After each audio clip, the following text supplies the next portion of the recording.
Assalamu alaikum warahmatullah. It's Ameen here from Muslim CEO, and in this video, it's very straightforward video, 2 ways that you can find if there is demand for your product or service. So firstly, why would you want to do this? Well, unfortunately, a lot of people have wasted months of their life, years of their life, and hundreds of thousands of dollars on products or ideas that just had no demand, right?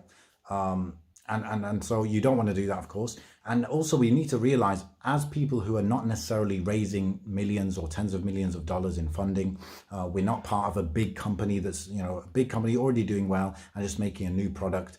We're not those people, right? We are generally bootstrappers, right? Or people who have some savings, maybe they get some investments from friends and family, this kind of thing. And so we can't take the risks they can take. And also we can't be in the business of generating new demand. We're in the business of following existing demand, right? When you have loads of money to spend and you really believe in the idea, you're quite experienced in business, you know what the needs of a certain market are, then you could try and generate demand, which usually takes, really takes a lot of time, but also takes a lot of marketing firepower and spend to really get, demand generated. As for us, we want to follow existing demand. Okay, so that means finding a problem people have and then coming up with your hypothesis of what the solution could be for that.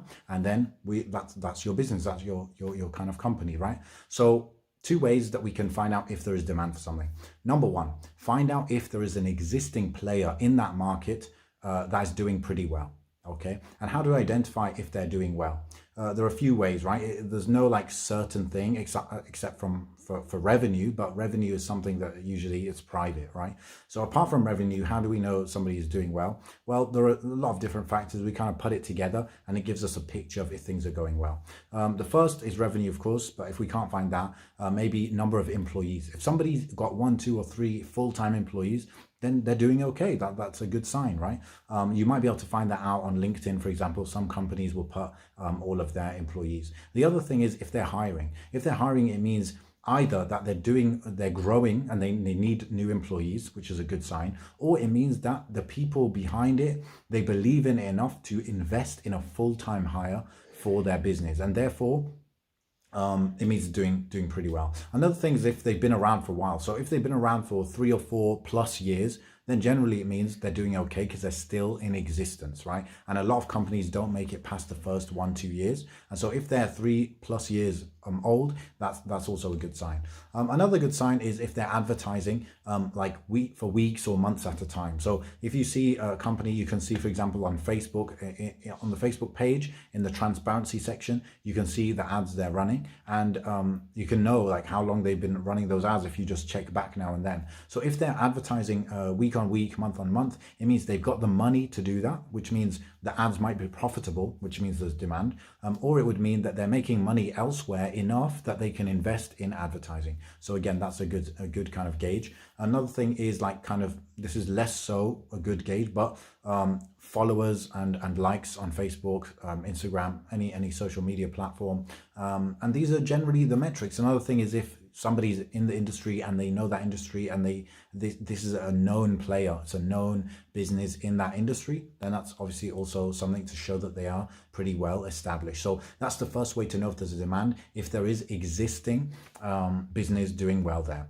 And don't assume you can't compete with people. Generally, if the market is big enough, if the demand is enough, then there's enough room for 2, 3, 4, 5 players. Okay, never think that there's only room for one. That is the case sometimes, but rarely. Okay, now moving on to the second way that you can find out if there's demand, and this is through pre-selling, basically. So you need to identify your ideal customers, the people that would really be dying for your solution, whatever it is, your product, your service, your whatever it is.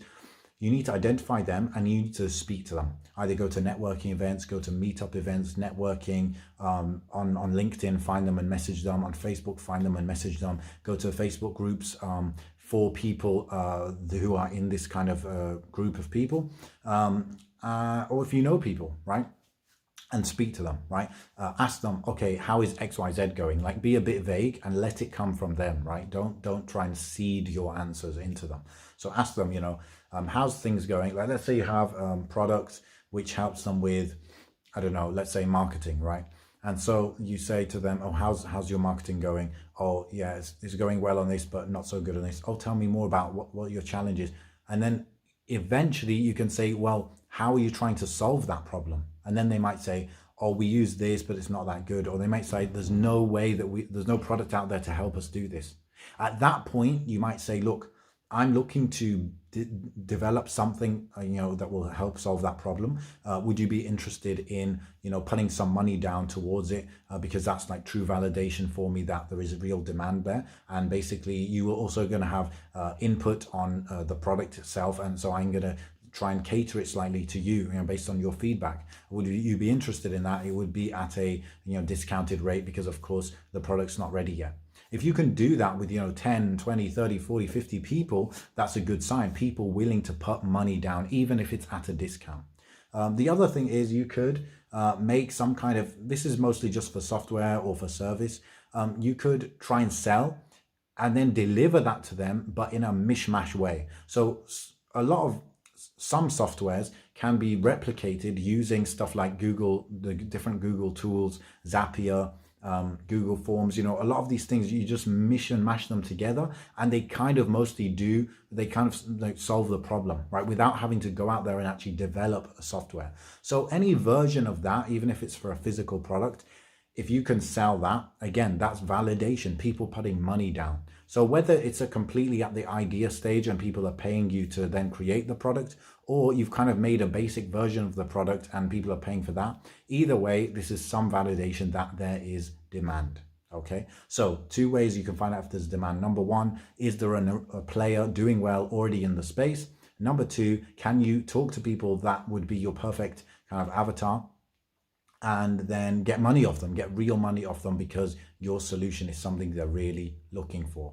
So I hope this is a really practical, useful video. Remember, don't waste your time, don't waste your money thinking that, definitely there's demand for this, I'm just going to go out there and make it. Watch out for that trap. It's very, very common. This has been Ameen with Muslim CEO. Make sure you go to muslimceo.com for amazing training on how to grow and build and establish your own Muslim business or organization. Assalamu alaikum wa rahmatullahi wa barakatuh.